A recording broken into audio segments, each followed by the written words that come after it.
گوجه ماتریکس برند بریده شرکت بهرویش.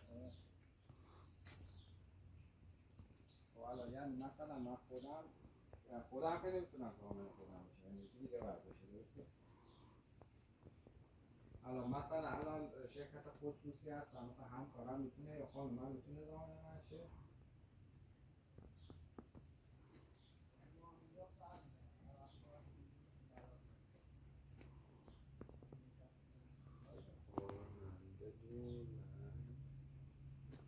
حالا اونم میتونم یه کاریش بکنم.